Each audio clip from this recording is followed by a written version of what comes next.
Vamos continuar aqui com estes relatinhos curtinhos. Tipo Sete Além. Tipo ao vivo, tipo Sete Além.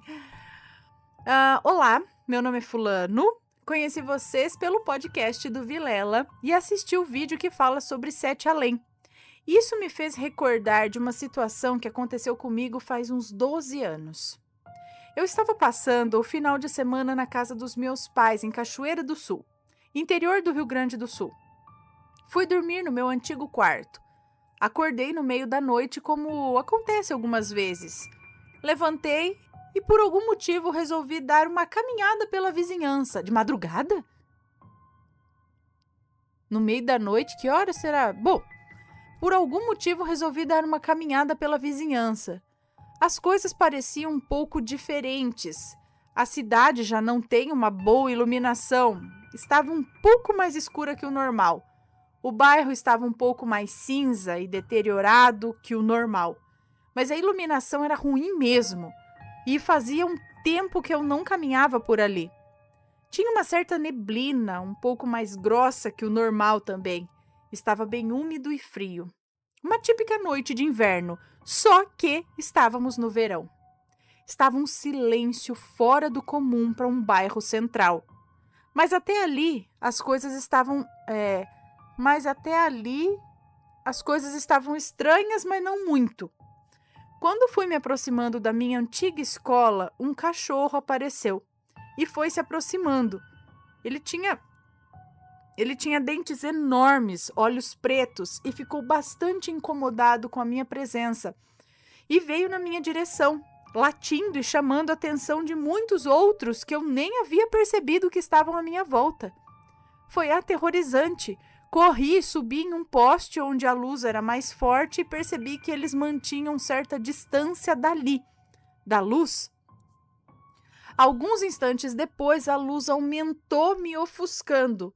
Quando percebi, tudo estava normal e eu estava em pé, de volta ao meu antigo quarto.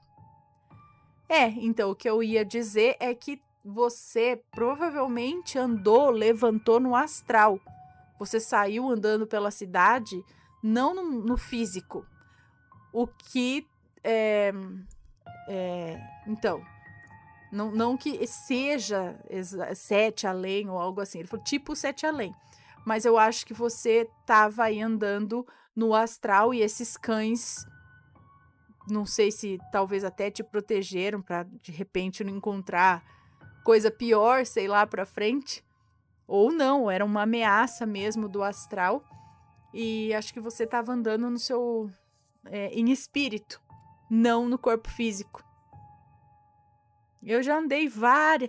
Nossa, quando eu sonho, hoje é bem difícil, mas quando eu sonho que eu tô que eu sei que eu tô sonhando, que eu tô na hora eu começo a andar, eu saio pra rua, falo, é sonho mesmo?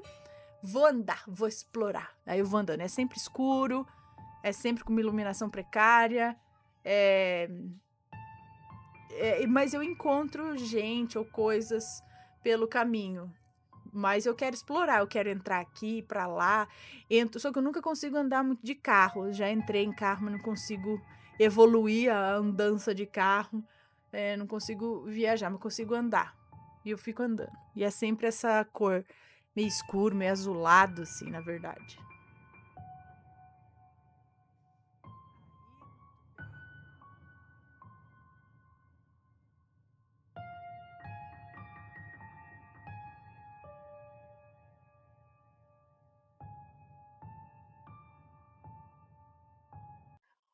A igreja no céu. Eu imaginei mesmo? Oi, Ana e assombrados, espero que estejam todos bem. Sou Fulana e o meu relato é curto, para não tomar muito tempo. Vamos lá. Nenhum nome será mencionado, ok. Ana, eu lembro de tantas coisas com detalhes na minha infância, até mesmo as mais bobas, que já deveriam ter caído no esquecimento. E essa que vou contar agora é uma delas. É impossível que eu esqueça esse dia. Eu era uma criança nessa época, chuto que tinha uns 7 ou 8 anos de idade. Meu pai recebeu um amigo do trabalho dele na nossa casa, com sua filha, que eu gostava de brincar. Tinham marcado de ver um jogo de futebol num barzinho, e como eu gostava de acompanhar o meu pai para todo lugar, acabei indo com ele. A filha do amigo dele também foi. E isso foi na parte da noite, era umas 7 horas da noite. Esse bar tem 2 andares. Em cima tinha aquelas janelas compridas e com barras meio largas, que dá para ver a movimentação na rua. Escolhemos mesas perto dela, justamente porque eu gostava muito de prestar atenção lá do alto. Daí eu tinha pedido para o meu pai para ficarmos ali.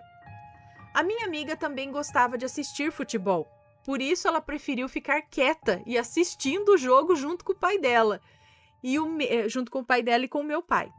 E como eu não sou fã de esportes, não me importei muito, pois eu estava mais pro clima de olhar para a vista lá de fora mesmo. Primeiro eu olhei para a rua, para as pessoas que passavam, para os carros, para as motos. Fiquei entretida ali com isso no começo. Mas depois eu olhei para o céu. Fiquei passeando com os olhos por ali quando de repente me fixei em uma parte dele. E eu vi, bem ali, uma igreja, bem grande, em meio às nuvens. E eu podia ver um caminho que levava até ela, quase como se fossem escadas. Sabe quando você está em um lugar alto, onde tem morros, montanhas, e elas estão longe, praticamente embaçadas? A igreja estava desse mesmo jeito, mas eu conseguia reparar muito bem nela. Não tinha como me confundir. Uma nuvem realmente faria um desenho tão detalhado? Ela podia estar longe do céu, mas mesmo assim dava para perceber bem que era uma igrejazona, viu? Não era média nem pequena não, era grande. Nessa hora eu chamei o meu pai, empolgadíssima para mostrar para ele. Pai, olha, o senhor tá vendo? Tem uma igreja bem ali nas nuvens. Meu pai olhou para mim, olhou para o céu, não viu nada. E eu mostrei pro pai da minha amiga e para ela. E os dois também não viram o que eu estava vendo. Daí veio a frase que me bate uma raivinha quando eu escuto. Você não está imaginando isso? Não tem nada ali. Eu tive que ouvir isso, né? Mas não me conformei não. Pedi para prestarem mais atenção, para eles olharem para o ponto específico onde eu percebi ela. E de todos os jeitos eu fracassei, pois eles não viram nada. Daí eu parei de tentar provar o meu ponto, só fiquei olhando para aquela igreja, apreciando o fato de que ao menos eu estava vendo. Mas lembra que eu falei que era umas 7 mais ou menos da noite? À medida que o tempo passava, o céu ficava mais escuro e essa imagem no céu começou a sumir. Fiquei triste por não poder mais ver e quando deu o horário de volta para casa, nós fomos. A gente se despediu das 2 visitas e assim que entramos em casa, eu corri para minha mãe e falei o que tinha acontecido. É claro que ela também pensou que eu tinha imaginado isso tudo ou me confundido. Hoje em dia eu tenho 18 anos e em breve estarei completando 19, mas quando lembro desse ocorrido, isso ainda me impressiona muito. Eu tento procurar algo relacionado a isso na internet, se mais alguém conseguiu ter uma experiência parecida com a minha, mas eu nunca encontro nada. Se alguém souber de qualquer coisa, eu adoraria ler e entender o motivo de ter visto o que eu vi, e principalmente a razão pela qual apenas eu consegui enxergar essa igreja, e o meu pai e as outras pessoas não. Eu acho que se fosse algo envolvendo espiritualidade, eu teria tido mais casos como esse no decorrer da minha vida, mas essa foi a única vez que me aconteceu algo sobrenatural, digamos assim. Enfim, é isso, Ana Assombrados, esse foi o meu relato. Desculpem se houve alguma confusão durante a leitura, erro ortográfico ou algum que pareceu mal explicado. Estou sempre acompanhando o canal, amo de coração ouvir todos, me causa fascínio e emoção. Um beijo e até a próxima. Quando o sobrenatural resolver aparecer de novo para mim, não sei se eu quero, na verdade, eu sou super medrosa. Aí eu volto contar alguma coisa aqui. Então, ok, isso me lembrou muito umas notícias que o Matheus já deu aqui de uns... Lembra de umas construções, umas cidades que apareciam nas nuvens? Ou no meio do oceano, sei lá? Vocês lembram? sei o que que era aquilo, se era montagem, se tinha uma explicação, o pessoal falou de Fata Morgana, alguma coisa assim.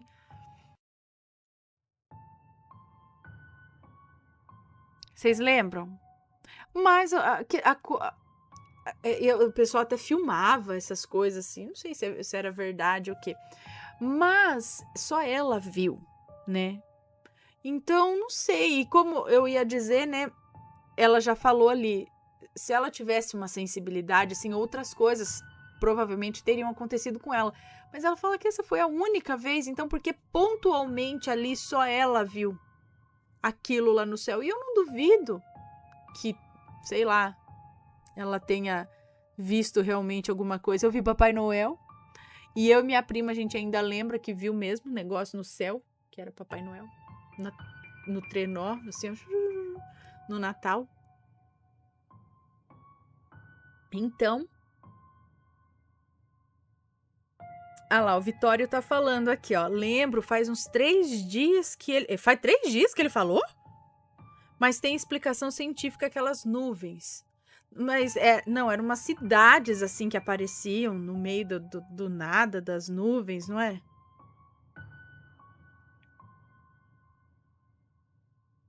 Bom, não sei. Se alguém tiver aí alguma ideia do que aconteceu com ela, se alguém já passou por isso também, uma experiência parecida. Não teve um. Teve, gente. Não teve esses dias também um relato que a pessoa viu um casamento no céu, é isso? Não, mas aí ela viu, não foi assim, aqui olhando para o céu, né? Não, foi outra coisa. Eu que tô imaginando casamento. Não, mas tem um relato que a moça ela tava catando telha junto com o pai, alguma coisa assim. Então tem o lance de Fata Morgana, mas aí mais pessoas iriam ver, não é? Então a menina tava lá e de repente ela parou um pouco, ficou sentada no quintal e ela olhando pro céu, sei lá, ela viu descer do arco-íris um casal, não foi? Vocês lembram desse relato? Com roupa antiga, com uma cesta de piquenique e começaram a fazer um piquenique ali, não sei o quê. E o casal desceu do arco-íris, desceu do céu, não é? Não tem esse relato? Algo assim? Muito interessante, aliás. Bom, deixa eu dar mais beijinhos aqui.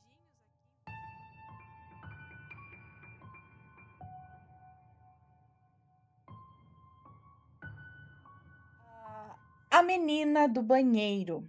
Foi pedido também este relato aqui.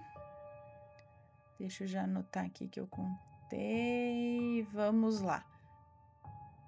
A menina do banheiro. Olá, Ana, Matheus e assombrados. Me chamo Fulana, mas pode me chamar de Fulana, como de costume. Tenho 19 anos. Sou. Tá.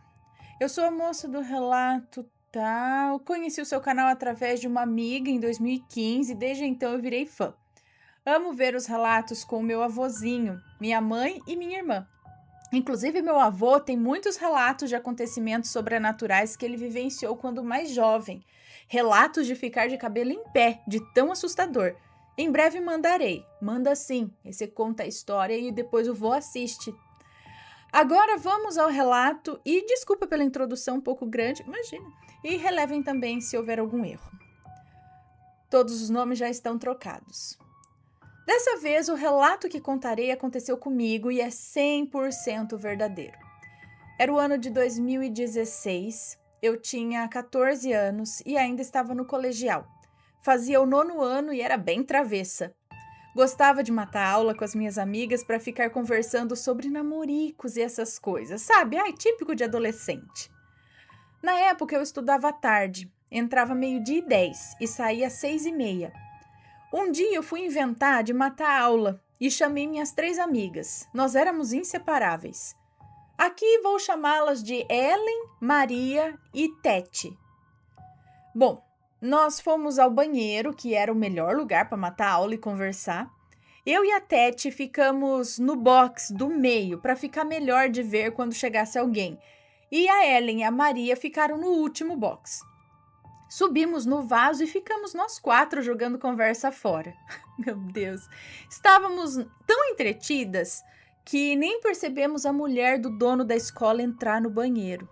Ela já é idosa e é daquelas senhorinhas bem carrancudas, sabe? Que gosta de reclamar e de dar sermão nos outros.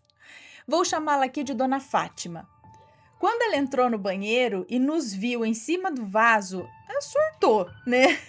Mas ela surtou, não foi nem porque estávamos matando aula, mas sim porque estávamos em cima do vaso. Imediatamente mandou a gente descer. E nós, sem entender direito por que ela não reclamou de estarmos matando aula, nós descemos. Foi então que ela nos contou uma história. Dona Fátima disse que assim que ela e o seu Zé Raimundo fundaram a escola, em 1990, houve uma tragédia lá. O banheiro que estávamos, naquela época, era simples, não tinha nem espelho. Então a Tete perguntou: Dona Fátima, mas o que a senhora quer dizer mesmo? Que tragédia é essa que aconteceu aqui? E então ela disse: Zé Raimundo mandou fazer uma reforma no banheiro e colocar mais 3 box, porque só tinha 2 e as crianças do jardim e do primeiro ano ficaram brincando de pique-esconde nesse mesmo dia. O cimento ao redor do vaso estava mole ainda e uma das crianças entrou no box do meio, recém-colocado, e subiu em cima do vaso. Ela ficou pulando lá. Consequentemente, o vaso quebrou e essa garotinha caiu em cima dos cacos do vaso sanitário. Nós ouvimos um grito e fomos correndo para lá. E quando entramos no banheiro, estava escorrendo por baixo da porta do box muito sangue. Depois demos um jeito de abrir a porta e quando abrimos, lá estava ela, uma garotinha de cabelos lisos, acastanhado, debruçada sobre os cacos do vaso. E eu não vou falar aqui porque pode ficar meio forte a situação, enfim. É que a situação estava bem feia. Os cacos entraram bem e dava para ver os órgãos. Fala baixo. Meu Deus, credo! Aí ela falou que eu não darei mais detalhes, pois o que a Dona Fátima relatou minuciosamente e ainda com um ar de tristeza na fala, olha, é realmente muito forte a cena que estava no banheiro naquele momento. Mas ela conta que ela não resistiu, a menina morreu lá na hora.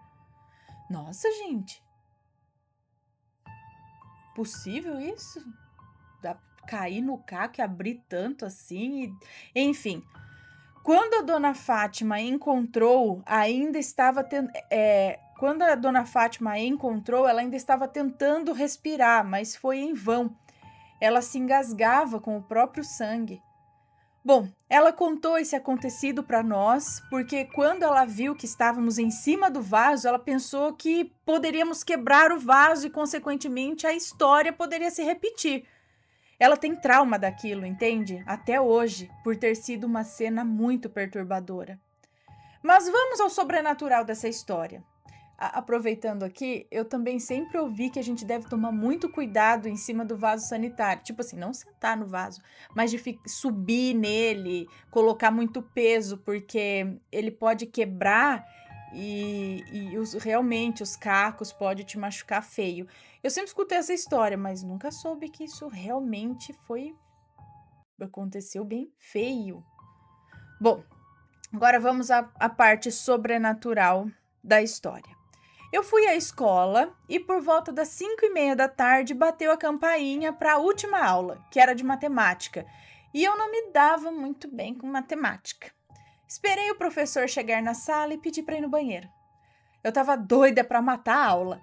Pensei em chamar as minhas amigas, mas a Maria e a Ellen tinham ido embora mais cedo e a Tete, o professor ia desconfiar, né, se nós inventássemos de sair juntas.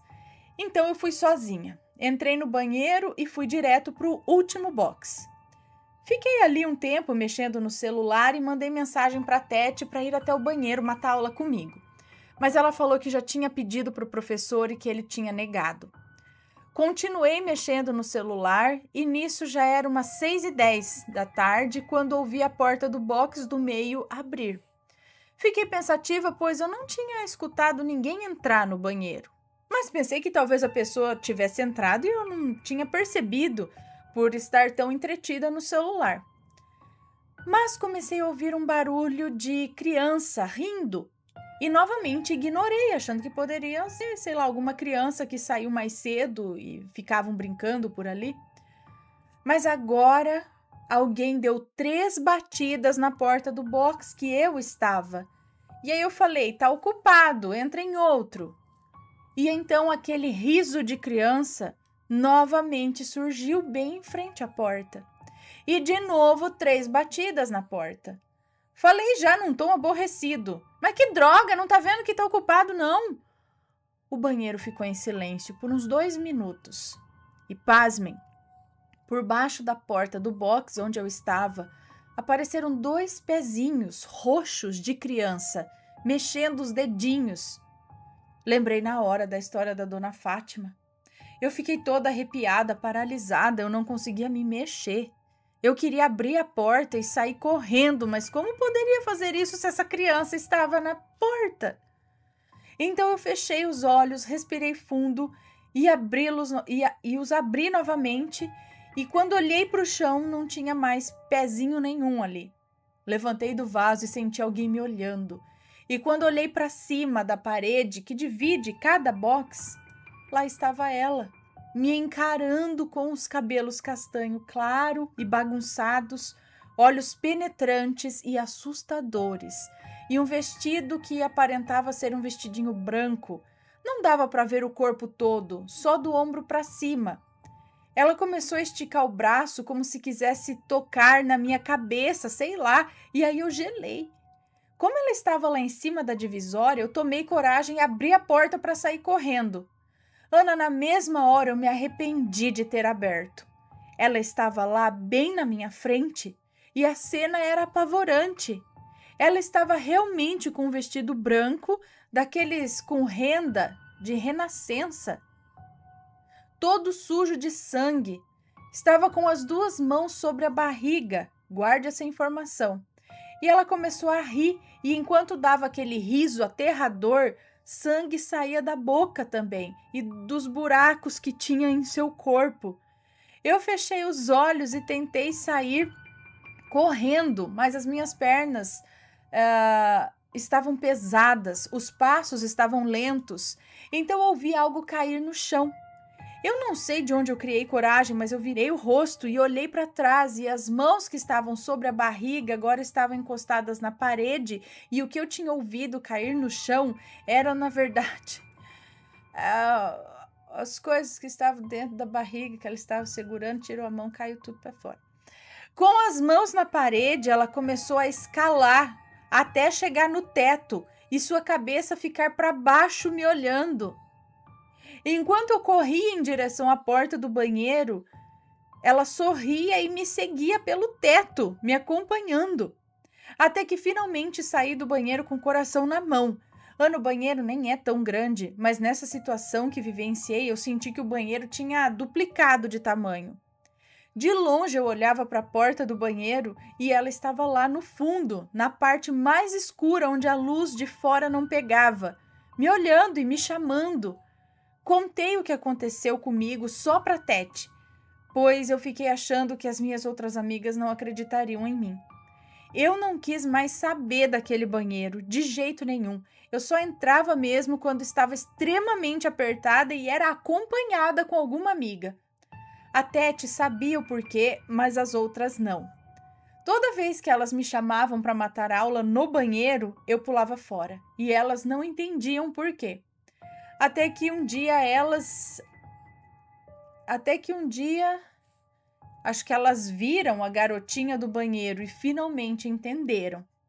Na época, a Maria e a Ellen se afastaram de mim por eu não ter contado para elas, mas eu, conhecendo elas como conhecia, eu sabia que elas não iam acreditar e só iam tirar sarro da minha cara. Bom, esse foi o meu relato, espero que tenham gostado. Um abraço para você e sua família linda, e para todos os assombrados, que Deus abençoe vocês, fiquem em paz. E ela mandou uma foto aqui do modelo de vestido que a menina estava usando quando ela viu. Então, a, a dona Fátima aqui contou que isso aconteceu em 1990. Essa não é uma roupa de 1990. Eu nasci em 1985. Em 1990, eu tinha 5 anos e eu usava roupa que a gente usa até hoje, entendeu? Calça de moletom, camiseta. Então, essa não é uma roupa de 1990. Isso é uma roupa muito, muito mais antiga.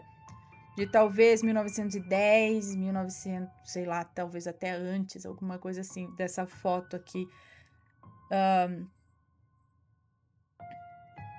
E 1920, sei lá, para uma criança tá usando. E eu acho que a aparição foi agressiva demais. Eu acho que uma criança morrendo da forma que aconteceu, ela não ia se mostrar desse jeito. Não tem porquê, não tem sentido uma criança demoníaca assim aparecer e assustar. Provavelmente, se foi isso mesmo aí que aconteceu, algum outro espírito se valeu da história ali, ou lembra um relato que a moça contou que eles podem se transformar no que eles quiserem para assustar? Como essa história ficou ali na sua cabeça e foi uma coisa bem chocante que aconteceu, aquilo usou disso para se mostrar de uma forma, né, que fosse realmente assustadora, mas duvido que seja o espírito daquela criança que morreu ali. Não tem sentido uma criança aparecer dessa forma só porque morreu de maneira trágica ali no local.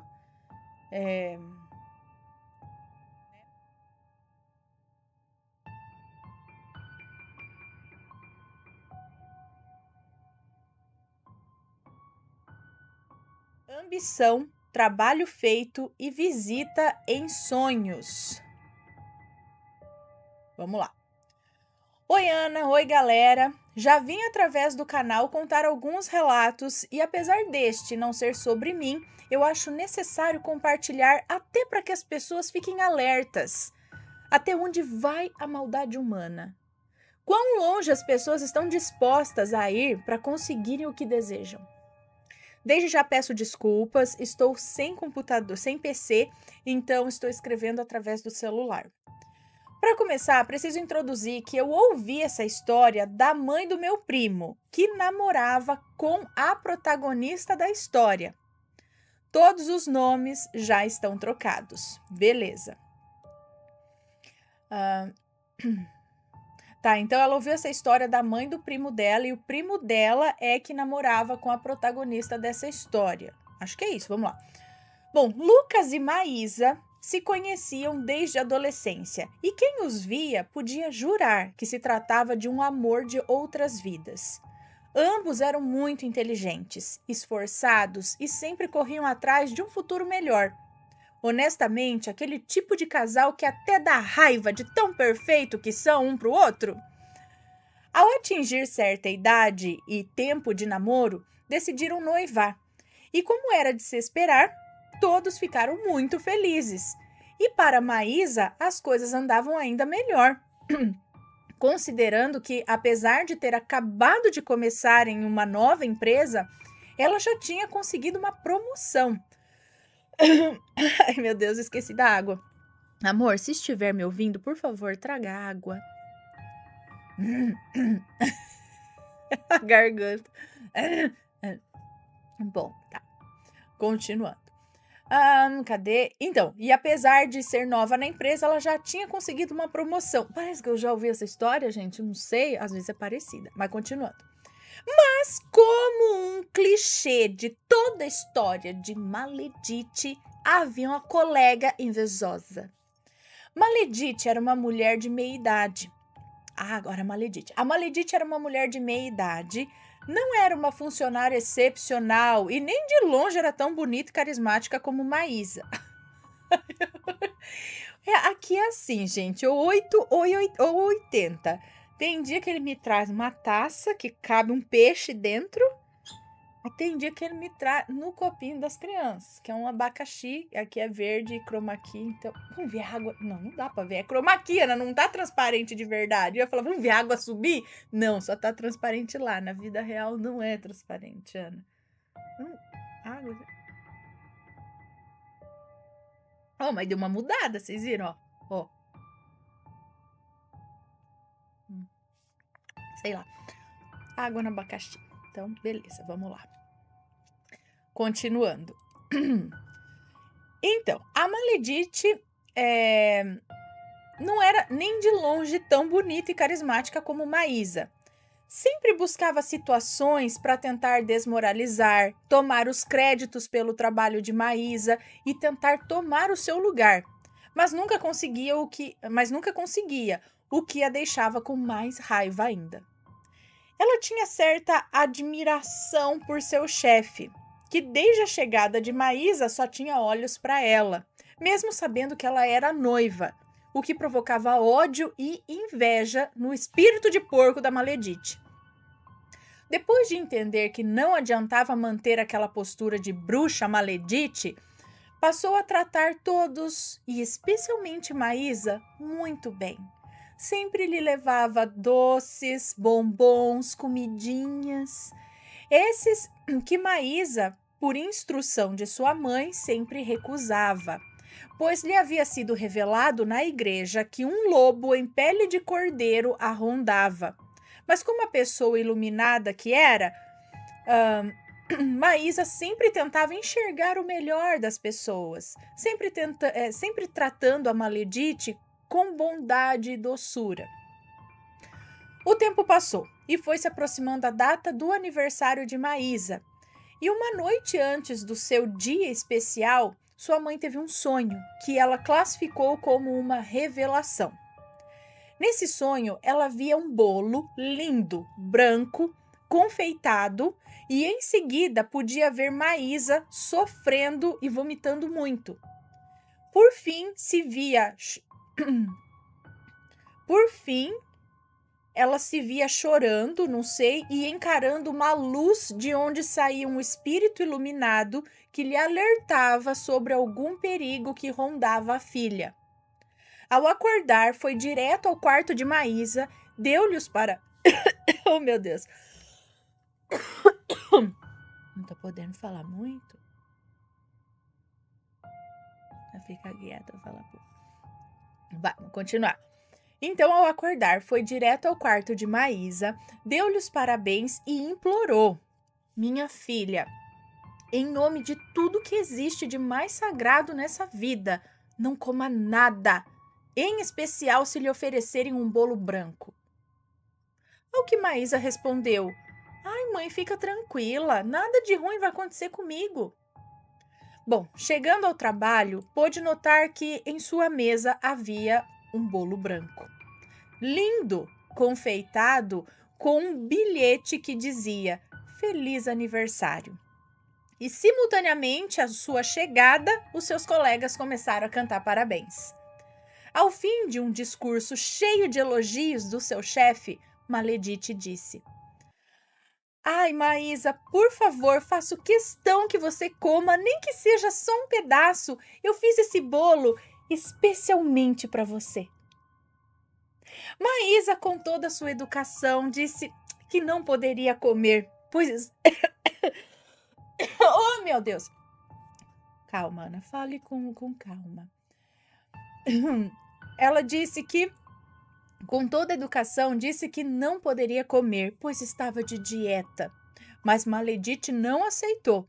Disse-lhe que ficaria magoada com essa desfeita, que todos os colegas puderam ver o seu esforço para fazer e levar aquele bolo para o trabalho, deixando-o assim sem saída. E então Maísa comeu um pedaço do bolo. Bem, não preciso nem dizer que alguns dias depois ela começou a apresentar um quadro de mal-estar e vômito. Começou a adoecer muito e não conseguia comer mais absolutamente nada. Maísa, uma garota linda e cheia de vida, estava agora definhando. Passaram-se meses, até que, infelizmente, e apesar de todas as orações e esforços de sua mãe, que corria com ela para todos os médicos, buscou todos os exames, remédios e tratamentos, Maísa não resistiu e desencarnou. Ela morreu. Um dia antes do momento de partida de sua filha, ela teve outro sonho, onde questionava ao mesmo espírito de luz por que de sua filha precisar partir tão jovem. Ela contou que o espírito não lhe respondia, ele só chorava. Preciso trazer E eu preciso trazer Lucas para a história agora, porque apesar de não trabalhar sua mediunidade, ele tem e muita. Ele estava desolado, pois é o primo dela então, né, o Lucas. Ele estava desolado, pois o amor de sua vida tinha partido cedo demais, com uma morte sem sentido que lhe devastou. Algumas semanas após o sepultamento de seu grande amor, Lucas começou a sonhar com Maísa, e em seus sonhos ela aparecia dizendo a ele que precisavam viver aquela história, que ele tinha que ir embora com ela para que eles pudessem ficar juntos, que bastava ele querer. E assim é, ela lhe beijava e abraçava, e ele passou a acordar aos prantos. Não tinha mais qualidade de sono e tudo isso estava arruinando ele também, não só emocionalmente, mas em sua vida acadêmica e profissional também. Minha tia, a mãe dele, começou a perceber que a presença de Maísa estava prejudicando cada vez mais seu filho e buscou ajuda no centro espírita, porque ela estava começando a ficar com medo de que seu filho sucumbisse e decidisse ir embora com ela, com Maísa, se é que me entendem. Então, começou um trabalho de doutrina para que ela aceitasse que não era possível que eles vivessem juntos esse amor nessa encarnação, mas que esse momento um dia chegaria e finalmente, depois de meses de trabalho doutrinário, chegou o dia em que Lucas sonhou com ela pela última vez. Nesse sonho, ele a via linda, sorridente e serena. Ela lhe dava adeus e dizia que um dia ainda iriam se reencontrar e viver o grande amor. Depois disso, apesar do sofrimento, Lucas começou a se reerguer e seguir a sua vida. Infelizmente, o único desfecho que temos sobre a Maledite é que não durou muito tempo na empresa, mas o mal que fez a Maísa foi permanente. O meu questionamento é: por que a espiritualidade permite que esse tipo de coisa aconteça? É muito triste. Muito obrigada, Aninha. Beijos a todos. Um beijo para você, muito obrigada.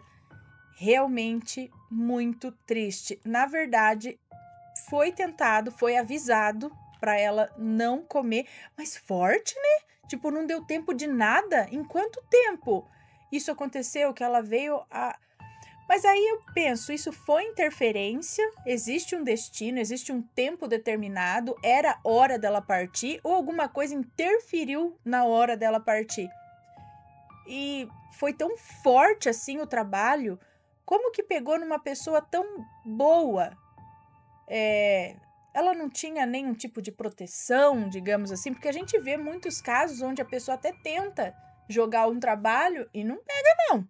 Rebate, pega em outro e fala, isso aqui não. Ou era hora, de repente, essa. Já ouvi dizer também que a maledite de hoje pode. O negócio pode estar trocado, entendeu? Em outra vida, vamos dizer que a Maísa foi quem acabou com a Maledite lá. E nessa vida elas vieram para a Maledite acabar com ela, sabe? Uma troca, um negócio para deixar as coisas tudo certo na vida, que a gente não entende, mas talvez olhando para vidas passadas possa fazer sentido. Não sei, não sei. Deixem aí os comentários, digam a opinião de vocês com respeito, ok? Deixa eu dar beijo nesse pessoal.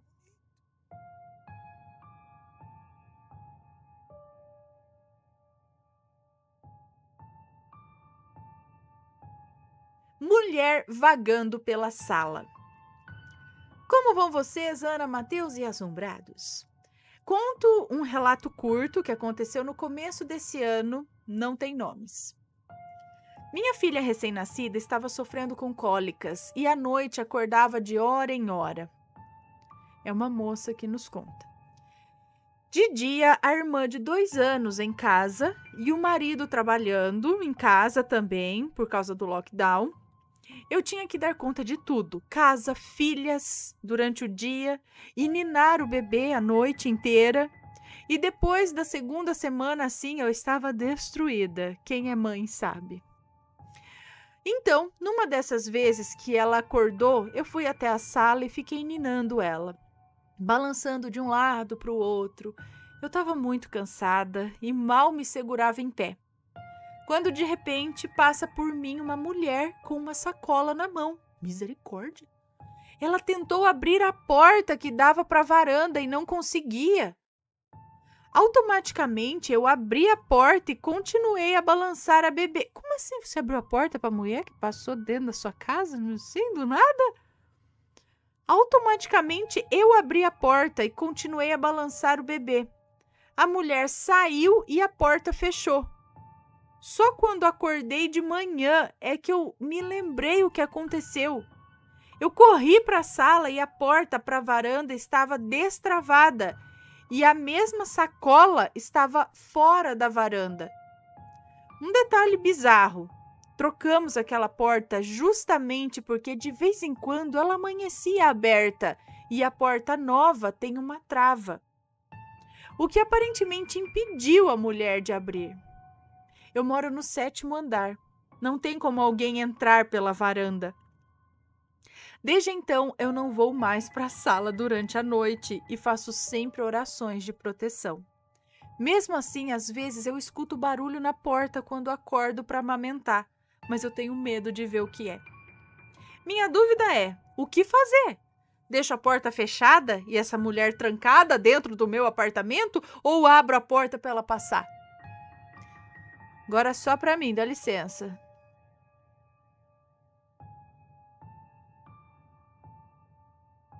Hum, tá, peraí. Bom, ahn, é... Não sei, não sei. Eu acho que tinha que ver. O que que essa mulher tá...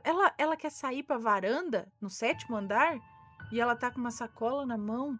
Será que isso é uma impressão que se repete? Esse apartamento é novo, não é? Alguém já morou aí antes?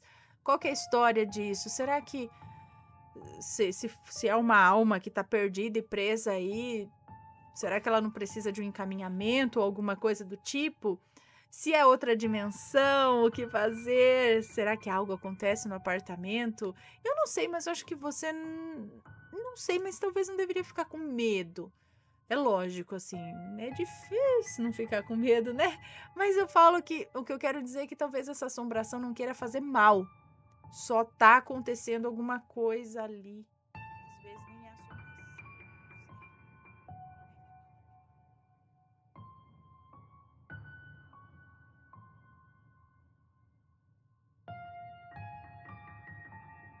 Vamos nesse daqui, ó.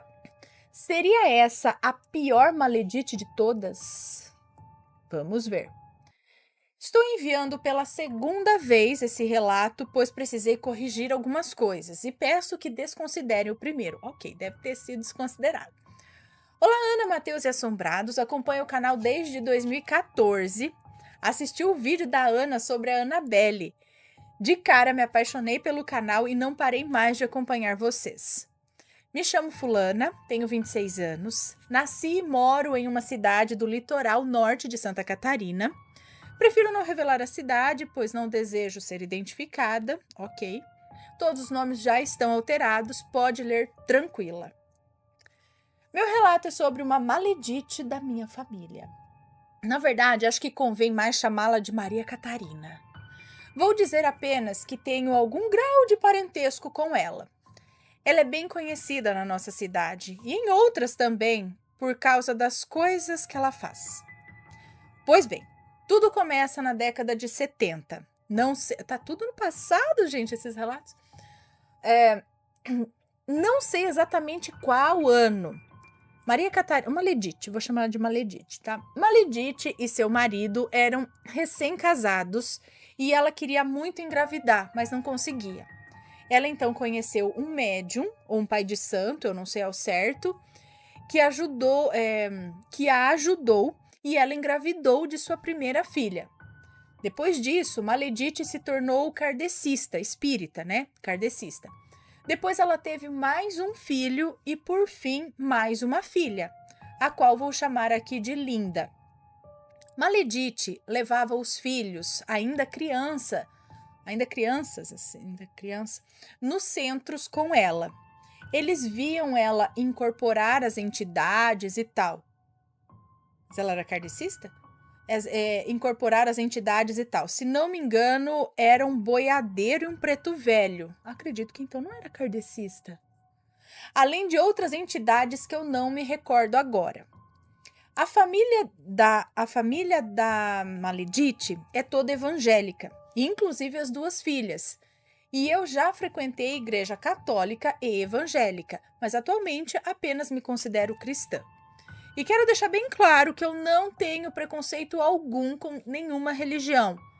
A ponto de curiosidade, Maledite odeia evangélicos. Maledite não é mais casada com o marido, mas eles moram no mesmo terreno, em casas separadas.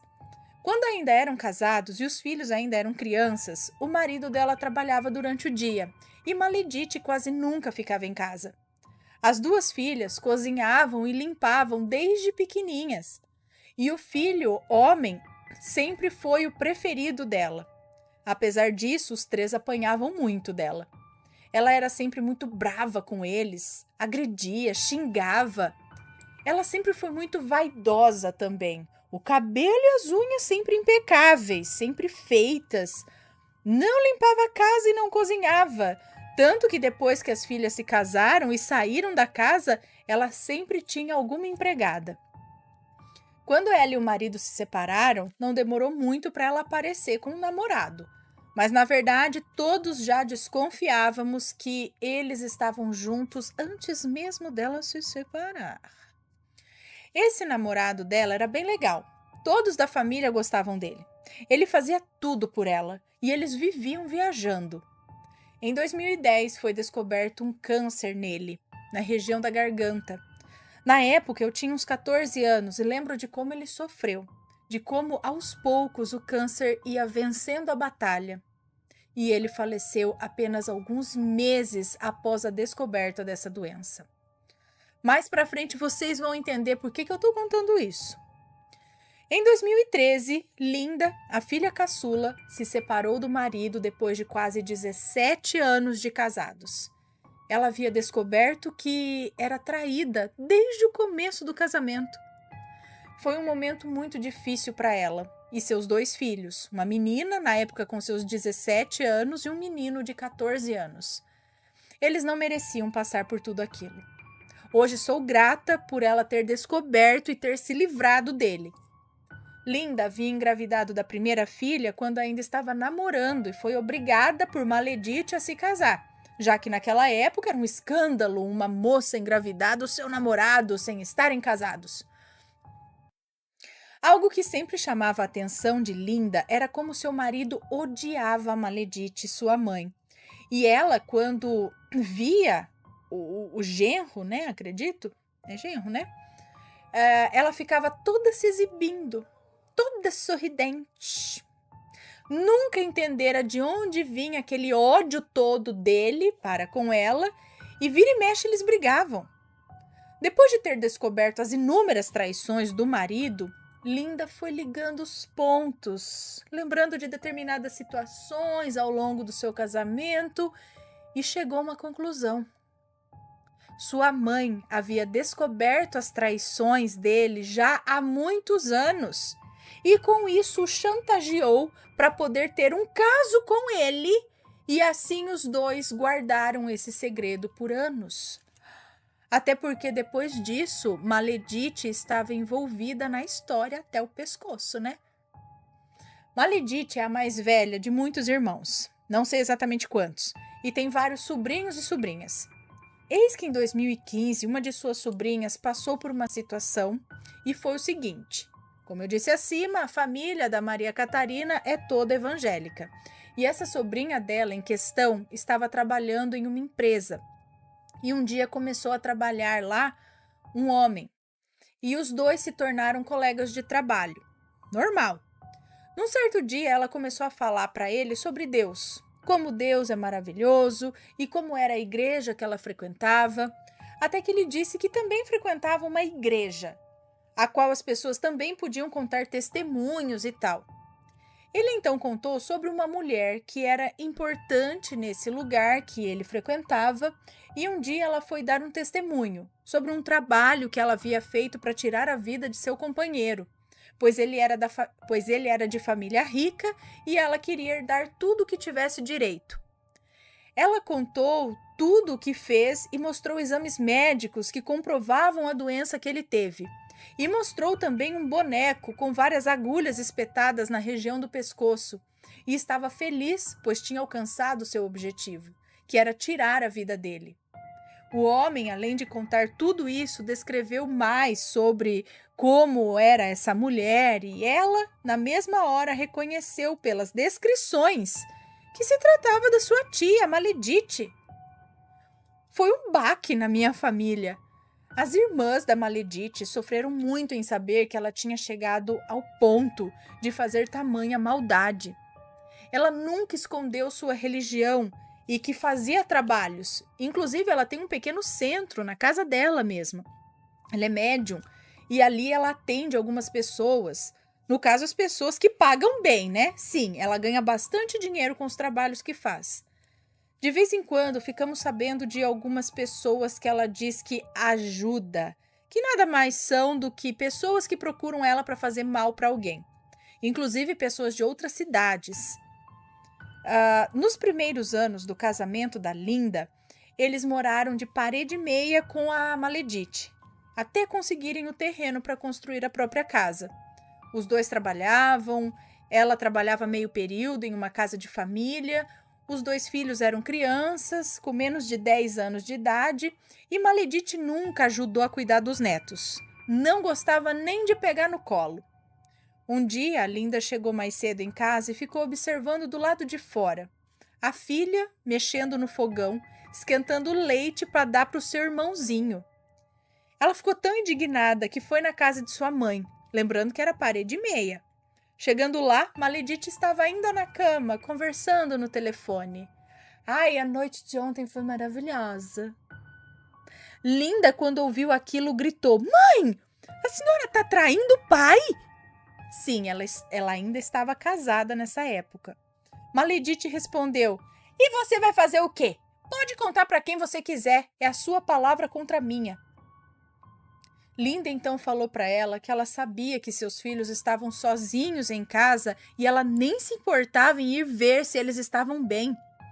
Maledite respondeu que não ia mesmo e que ela estava doente, não podia. Maledite, desde sempre, vive falando que está doente, que toma não sei quantos remédios, que tem problema no coração, nos rins e não sei mais onde. Mas sabemos que é tudo mentira. Ninguém nunca viu um exame dela, uma receita médica, nem viu ela indo em nenhuma consulta. Ela gosta de ser o centro das atenções e de se fazer de coitada para todos. Em outro dia, a Linda pediu para ela uma caixinha de leite para dar para os filhos e a Maledite não deu. E quando sua neta era bebê, ainda teve um dia que ela estava comendo uma laranja e a bebezinha queria, a neta dela. Linda pediu para ela dar um pedacinho para beber, pois tinha ficado com vontade. Ela simplesmente respondeu seca: Não dou. Ano passado, em 2021, depois de anos sozinha, a Linda conheceu um bom homem. E já no mesmo ano eles se casaram no cartório. E Linda foi morar com ele, em uma cidade próxima. Cidade pequena, muito bonita, tranquila. E como já era de se esperar, Maledite ficou cheia de ódio e inveja, pois o marido de Linda trata ela do jeito que ela merece, muito bem. Ela não precisa mais trabalhar, pois ele tem uma boa condição financeira. Os dois estão vivendo super bem e felizes, e Maledite nunca perde a oportunidade de destilar ódio para cima dele. Alguns meses atrás, a outra filha da Maledite, a mais velha, a flagrou conversando com a namorada de seu outro filho, dizendo que estava fazendo um trabalho para o marido da Linda morrer. Ainda em 2021, Maledite foi à festa de 1 aninho do seu primeiro e único bisneto, neto da Linda. E uns dias depois, a Linda estava na casa de sua irmã e Maledite estava lá também. Elas estavam conversando normalmente até que Maledite perguntou quem era um determinado casal que estava na festinha do seu bisneto. E Linda simplesmente disse que era um casal de amigos de sua filha e seu genro, só isso. E Maledite falou: "Meu Deus, que rapaz bonito aquele!" Enquanto continuou falando, ela deu umas 2 batidas na mesa com a palma da mão, meio que em tom de afirmação. Se eu fosse mais nova, eu tirava ele dela. Quando eu era mais jovem, eu tinha tudo o que eu queria. Os homens caíam aos meus pés. O jeito dela agir, de falar, parece muito de vilã de novela, sabe? Maledite diz que Lúcifer já apareceu para ela. Daquele jeito que costumamos ouvir nos relatos, sabe? Loiro, de olhos azuis, bonitão, sunga branca. Não, brincadeira, sunga branca não escreveu aqui não. Sabe? Bonitão, olhos azuis. Bom, eu cresci, formei minha família e aos poucos fui me afastando dela, pois ela é uma pessoa que não vale a pena manter por perto. Deixo aqui uma pergunta. De onde vem e para quê tanta maldade? Ana e Assombrados, eu creio que as práticas dela que relatei aqui não condiz com o espiritismo, pois é uma religião tão bonita de amor e respeito ao próximo, com certeza. O que vocês acham de tudo isso? Ana, um beijo para você e para sua família. Desejo muita prosperidade, muita luz para vocês. Vocês e o canal são incríveis. Obrigada por ler meu relato e obrigada aos assombrados que ouviram tudo. Espero muito que meu relato seja lido. E foi. Um beijo para você, muito obrigada. O que explica isso para mim é transtorno psiquiátrico. Opa! Eu acho. Tem alguma coisa, se você levar lá no psiquiatra, vai ter um diagnóstico. Porque... e também ruindade normal também, assim, né? Sei lá, não sei. Porque com uma criança, sabe? O próprio neto, essas coisas, não tem fazer os trabalhos assim, para os outros morrer, como se fosse nada. Não é normal. Não é normal. Né?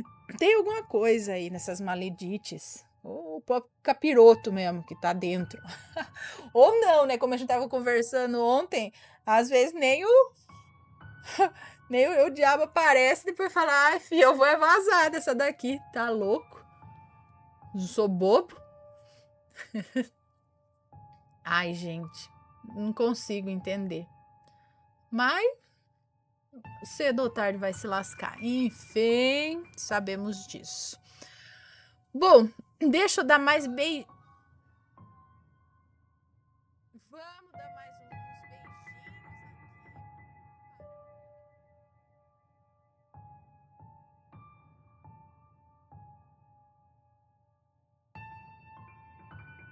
aqui. Opa, não é esse daqui não. É este daqui. Não, também não é esse. É esse. Este daqui, ó. Ela diz assim primeiro. Eu achei que esse até era o título, mas o título é Vingança. E diz aqui, ó: "Olá, Ana, gostaria de contar um dos meus relatos de vida favoritos, enfim. Vingança." Não, na verdade é uma pergunta. Vingança? É uma questão. "Olá, Ana e Assombrados, fico honrado por ter escolhido o meu relato. Pode ler tranquilamente, todos os nomes estão trocados." É um moço que nos conta. Então vamos lá.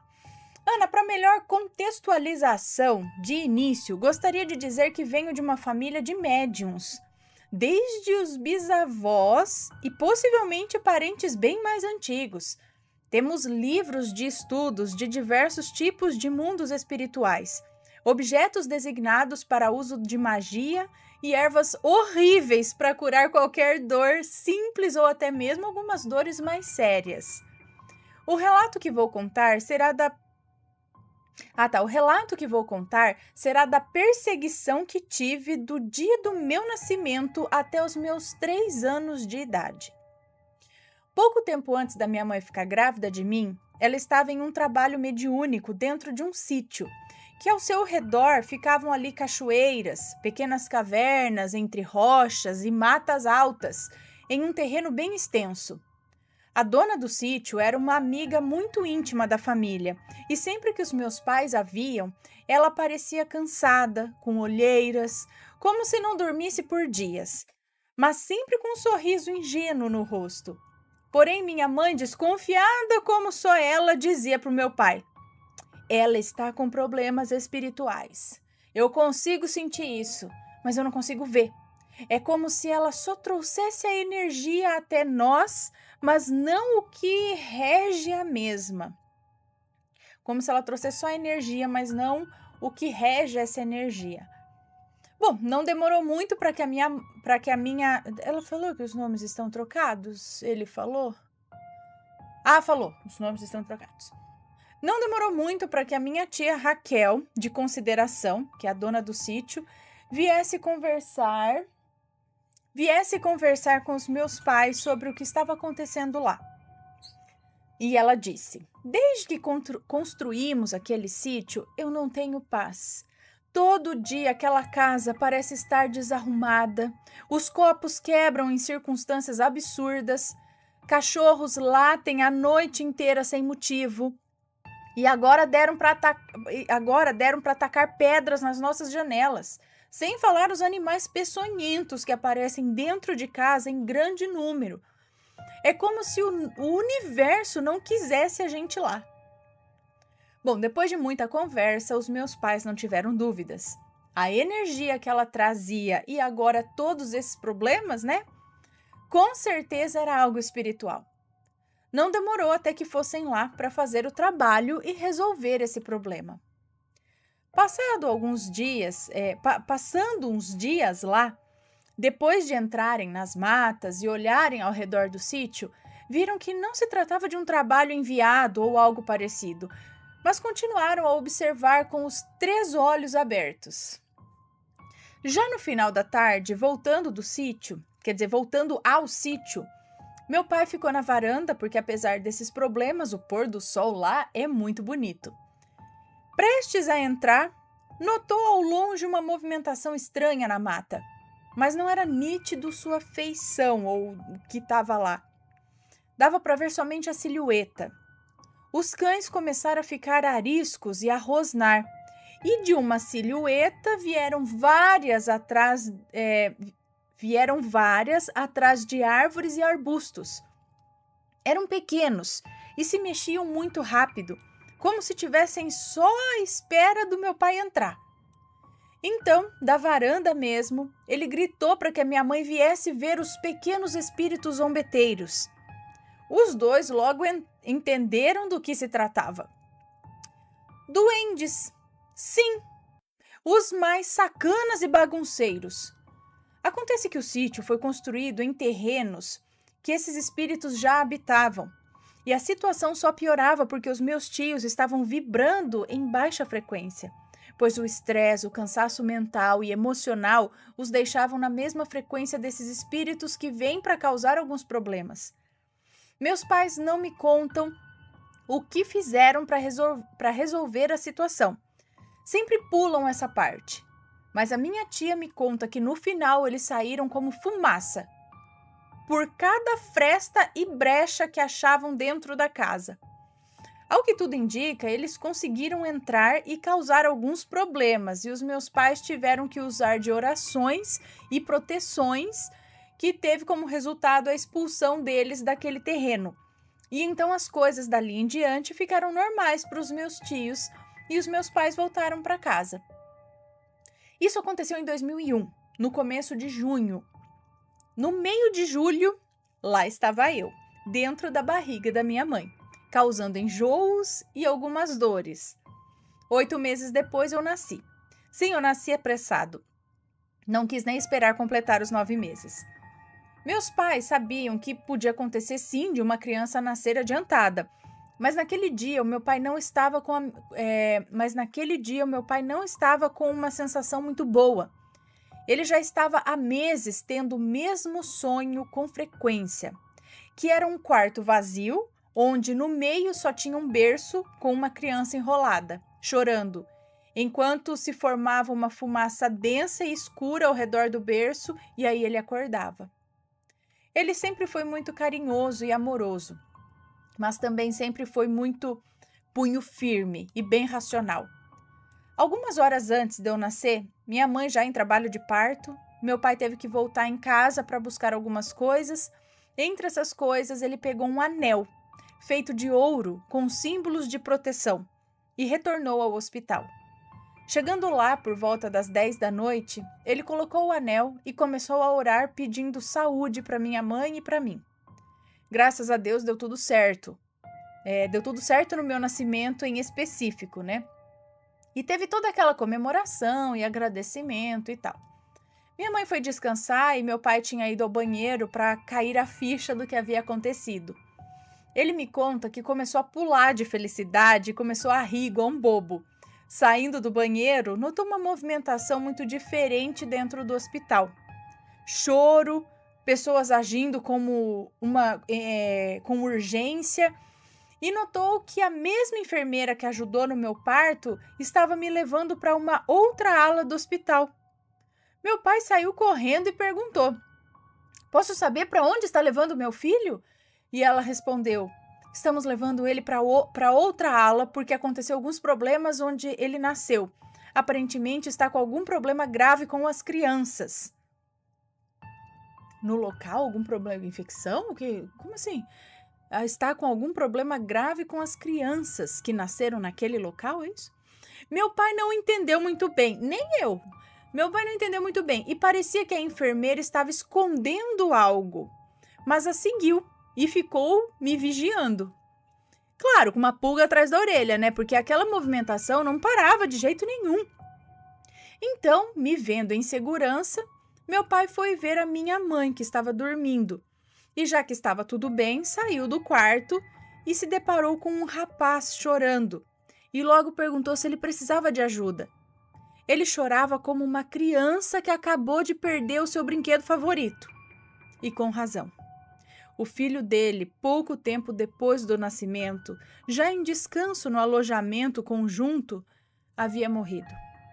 Causa que nem os médicos entendiam, porque aparentemente estava tudo bem. E acredite, Ana, a situação só ia piorar dali para frente. Não era só uma criança que tinha morrido, eram 10. A gente já contou um relato parecido, mas não era.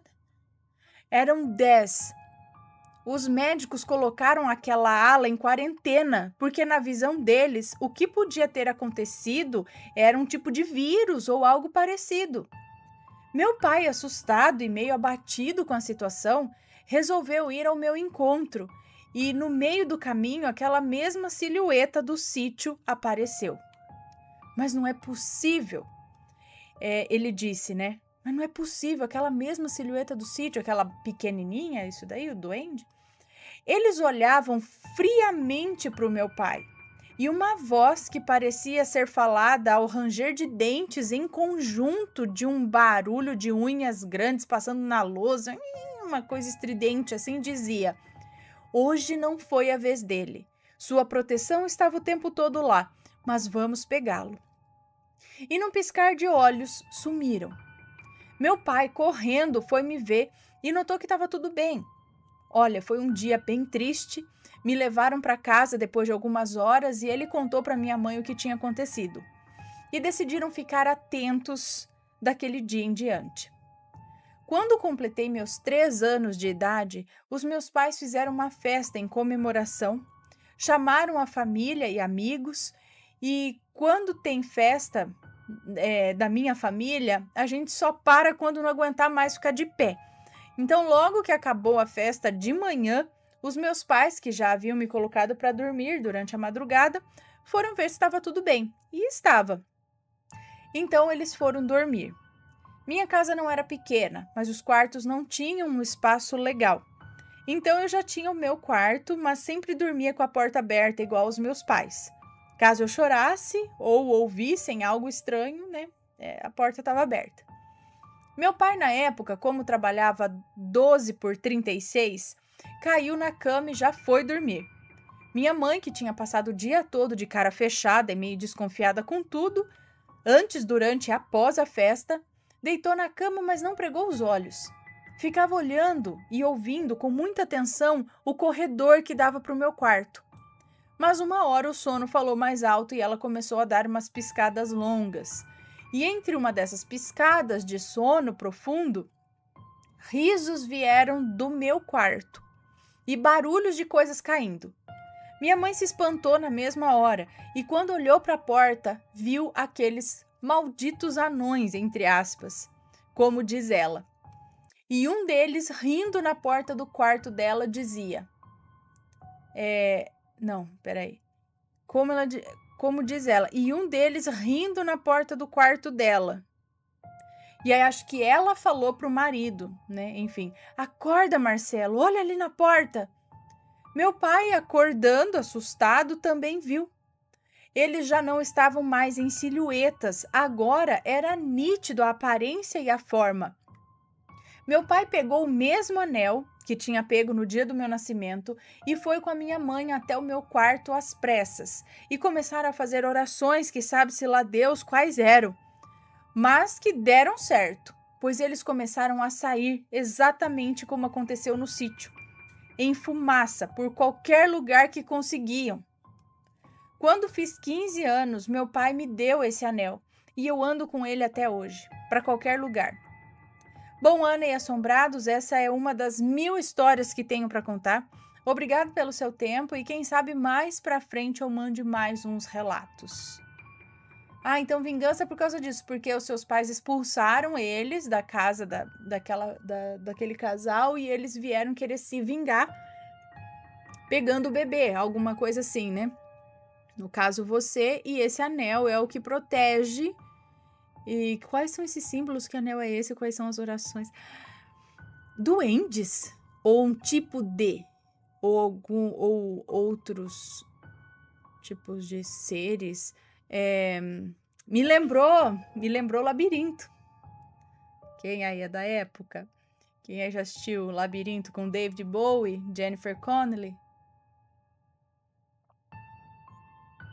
Lembra que os duendes vieram levar o bebê?